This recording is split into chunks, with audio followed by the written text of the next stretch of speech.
Hey guys, Mary Zarnecki here. Wanted to welcome you to this week's episode of Sticky Note Marketing. So if you haven't joined me for my weekly live show before, this is Sticky Note Marketing, and each week I share with you a simple, actionable tip that can improve your marketing, improve your sales, and grow your connection with your ideal target audience. So one of the things that's been coming up recently when I've been speaking to people at some of the in-person live events I've been to, and also in my Facebook group, and also just generally in a lot of the entrepreneurial small business owner groups that I'm part of, I keep seeing this question pop up. And sometimes it's a concern, sometimes it's a question, sometimes it's a little bit of confusion, but it generally boils down to, what's the deal with this niche market, target market, profiling, audience research thing? Why does it matter? What do I do with it? How do I do it? And what is it really going to do for my bottom line? So here's the thing. If you are a small business owner, entrepreneur, or growing your business, whether it's online, offline, this is a topic for you. If you have put out offers, if you've tried to create content and you've basically had crickets, that you haven't gotten to the sales results that you want, or no one's responded to the offers or content that you're putting out. So this is especially important for you, even if you've gotten to the point where you're generating sales and engaging with your ideal target audience, but now you're kind of feeling stuck at a certain level. So listen up if any of those situations pertain to you. So again, if this is your first time here, I'm Mary Zarnecki. I've spent almost 20 years in corporate marketing, growing my career, helping big brands like Johnson & Johnson, WebMD, help get them in front of the audience that needs them most. And now I'm basically taking all of that wonderful experience and strategy to help you grow your business and get in front of the people that need what you have to offer. So today's topic, like I said, is all about answering this concern. What's this target audience profile thing? What's this market research thing? Why do I have to niche? What does it matter? I'm a busy business owner. I've got other things to do, right? So here's the thing. The reason I call this episode and this series Sticky Note Marketing is it's enough information for you just to write on a sticky note. So if you've got your sticky notes, pull them out, grab a pen, and let's get started. So here's the thing. The first thing you want to write on your sticky note is you need to listen to your audience. So here's the thing. If you've been in business for a while, you probably have some past clients and customers. My question to you is, when was the last time you surveyed them? You asked them questions about their experience in working with you. Don't make assumptions about why they chose to work with you, what made them tip over to that buying decision, to that purchase point. Don't assume things, because you know what assumptions do, right? They make a ASS out of you and me. But when you actually ask your audience, so either surveying your email list, creating a focus group of past clients, or just, oh my gosh, shocker, reaching out to people one-on-one and having a real human conversation, you might really be surprised what actually made the purchase decision happen for them. You might think it might be price, or your customer service level, or your years of experience. But when you actually ask your people, you might be shocked to hear that it was something totally different that you didn't expect. And A, you're not including any of your messaging, and B, you're not connecting with an audience who has a similar emotional profile. So new term. So write down here on your sticky note, emotional profile, because here's the thing. 90% of your connection with your audience, your impact, your success as a small business owner is going to be based on how well you have researched, defined, and taken action on your audience's emotional profile. So all of us probably have a physical profile of the ideal client, customer, or target audience we want to serve, right? We kind of know how old they are, where they live, if you're B2B, what size of a company you're trying to look for, what maybe technology they're using if you're trying to sell a SaaS product or an app or something like that. So you know kind of those physical characteristics. But when I talk about emotional profile, that's what you're trying to get at when you're actually surveying and interacting with your audience, right? So number one, talk to your audience, talk to your past clients, customers, people that have actually purchased from you, that have made that value exchange of money for service or product, and find out why they made the purchase decision. What did they like about their experience with working with you? What did they not like about it? What are areas for improvement, right? Use that information to then create that emotional profile. So you're getting into not just the physical characteristics of these people that you want to work with and that you want to serve, but you're getting into that emotional profile. So when I say emotional profile, we're talking about wants, needs, and insights. So here's the thing. There's a big difference between a want and a need, right? So obviously anyone who has little kids knows this, that certain things they want, they do not need. So my two boys tell me that they need a lot of things, but I know as their mom, it's really a want. It's not a need. We do not want we don't need Nintendo Switch. No one really needs Nintendo Switch, but they certainly want it, or at least they tell me that pretty much every day. So when you're thinking about wants and needs and you're kind of starting to build this emotional profile, think about logically they want or they need something, emotionally they want something. So definitely capture those logical needs, but really focus on the wants, what's keeping them up at night, and then take that a level deeper and ask a few extra whys. If you've ever watched my show on the toddler why formula or my test of 4 whys, you almost even want to go deeper than want and get to that deep penetrating insight, that thing that's really keeping them up at night. But by getting into this want and need that makes up this emotional profile, all of a sudden you're going to be able to connect with your audience and communicate with them in a more compelling way. So on your sticky note, you've got talk to your past clients, number 1. Number 2, use information to create emotional profile, right? Wants, needs, logical, emotional.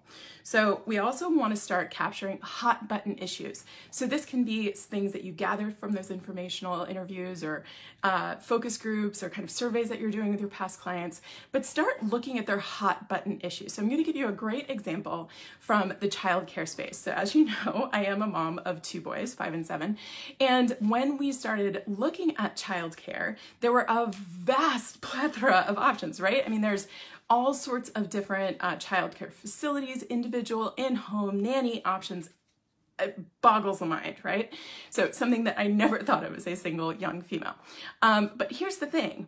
There are going to be different needs and wants when it comes to childcare facilities, right? So I needed to make sure that there was a responsible individual taking care of my children when I couldn't have my eyes and my focus on them, right? When I needed to be at work. So, but here's the thing, you have to break it down. So if you are a child care provider, either individual or facility, it's not just about addressing that need, right? Everyone needs responsible childcare. I need to know my child is safe. I need to know that they're being well taken care of, right? But then there's going to be that want level, and that's where we want to dig in, because when people talk about niche market or target audience profiling or audience selection, this is where the juicy parts come in, is because you want to figure out what the want is, not just the need, but the want. So what do they want? What's keeping them up at night? What are those insights keeping them up at night? That's that layer below the want. So for example, in the child care example case study, you could say you've got a really young set of parents, right? They've had their kids super young. They've got a young baby. They need to go back to work, but they're lower income, right? They're going to be very price conscious. And so if you are a childcare facility or individual childcare provider and you're targeting that kind of younger parent, price sensitive person, your message is all going to be about price, because that's their hot button issue. And essentially, no magic to this. That becomes your niche. Those become your people. Now you not only know what they look like physically, they're young, household income, all of those physical kind of features, but now you know that their want is something that's price conscious because they want security that their children are being taken care of, but they have this financial responsibility, right?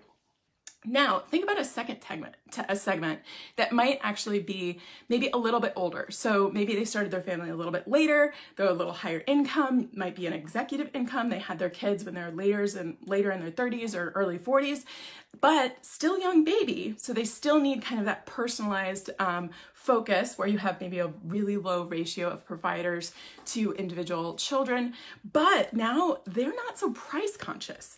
They may be more focused on what is the full experience and what is that ratio and how personalized is the experience and how maybe sensitive you are to maybe food allergies or all these other things that would demand a higher level of service and a higher price point.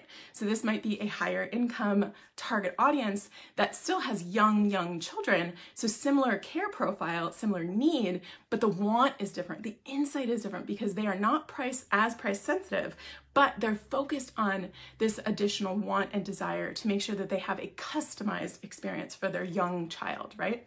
Now consider an even different profile, which maybe is now an older couple, or they're moving on in age or in their careers, and their children are also getting a little bit older. So they still need childcare, but they're definitely not price sensitive.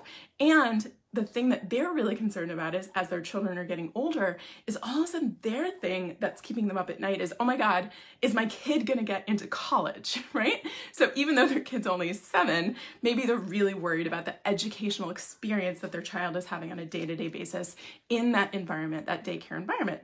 So all of a sudden, if that's your niche, if that's the emotional target hot button that you want to fulfill with your business, that you have a passion and a service and an actual value to provide, then here's the deal. Your messaging is not going to be about price. It's not necessarily going to be about those customized experiences that was appealing to group number 2. Your messaging is going to be all about that educational profile. What kind of new experiences and educational certifications maybe do your providers have? Hey, thanks for jumping in and watching live. So then all of a sudden that gives you freedom to message specifically to this target audience profile that you have now created that has this very specific defined want and need. So if this is making sense to you, drop me a comment down below and let me know what specific market niche you're serving, because I would love to hear how you guys have defined it for yourself. Or drop me a comment below and say, you know, I think it's this, but could I make that a little more specific? Or how do I drop that to a more specific level? So feel free to drop me questions below. Hey, thanks for jumping on live, ladies. So here's the thing. This doesn't have to be complex. Creating this emotional profile definitely doesn't have to be complicated. The only thing you have to do is start somewhere, right? So we want to make sure that we're starting somewhere so that we can be more savvy, more specific, and more connected to our audience and be more compelling in our messaging and our offers for them. Because here's the thing, if you're trying to be everything to everyone, no one is going to be listening, right? So who's heard that before? Okay, so here's the thing. If you want to position your business, your offer, your services, your products in front of the target audience that you are going to enjoy serving the most, it's your responsibility to ask them those questions. So hopefully this was helpful for you guys. I gave you 3 specific things to write on your sticky notes today. If you're just jumping in now, feel free to watch the replay. But we talked about the fact that you need to be talking to your past clients and customers to dig into this insight and emotional profile. Number 2 is have those conversations. Figure out, why did they buy from you? What made them make that final decision? What did they love about their experience in working with you? And what about that can help you fill out that number 2 emotional profile? And then 3rd, but not final, we're going to continue this next week, is going to be figuring out, okay, what are the hot button issues that you captured, right? Catalog all of them, right? Download all of them, but pick one.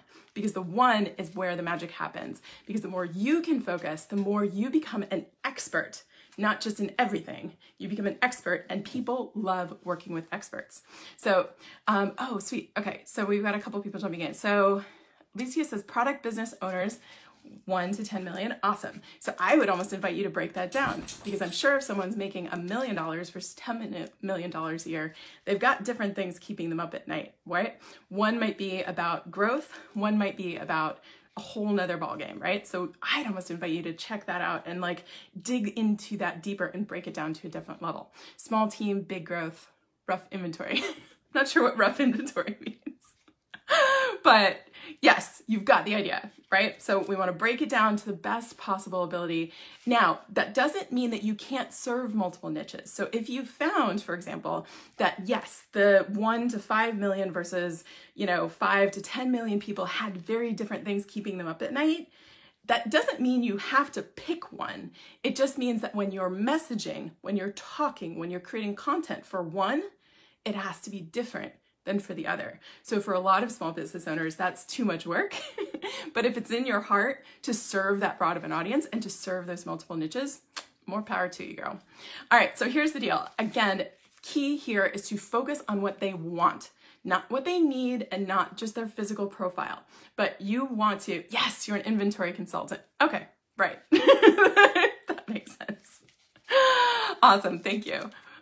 So yes, so when it comes to the fact that you want to get in front of these people, you want to focus on what they want, what's keeping them up at night, and develop this emotional profile, because this is going to be the key to making it easy to create content, offers, and messaging that are going to compel your audience to work with you. So yes, but again, as an inventory consultant, I would be asking you, what levels of inventory change that experience of, worry, or what different levels are they dealing with that is going to cause different wants or needs? So, I'm just thinking back to my experience at Johnson & Johnson when we were dealing with, one product that had 200 SKUs versus another brand that only had 3 SKUs. So that was an entirely different nightmare that each one of those brand managers was having at night, right? So that's something that I would invite you to think about, is just kind of break it down to the level of literally, if your client was waking up screaming about something in the middle of the night, how would it differ depending on different characteristics or different segments of the market that you serve? Does that make sense? All right, sweet. So that's about it. All I have for you guys today on this topic for sticky note marketing. Thank you guys again for jumping in live with me today. Please drop any questions you've got below in the comments. I would love to come back in and answer those for you. If you'd like to continue the conversation, the link above or the link below will actually send you over to our Facebook group. So I have created this community specifically to support small business owners, entrepreneurs, solopreneurs, people with small teams, mid-sized teams, growing large teams, people who want to have a large team, and basically support you in doing marketing more simply, with a more savvy touch, and so it doesn't have to become overwhelming, but it stays effective. So jump in, join us in the group, continue the conversation over there, and I look forward to supporting you, and I'm here cheering on you, your business success, and hope you have a great Thursday. Cheers, guys. See you next week.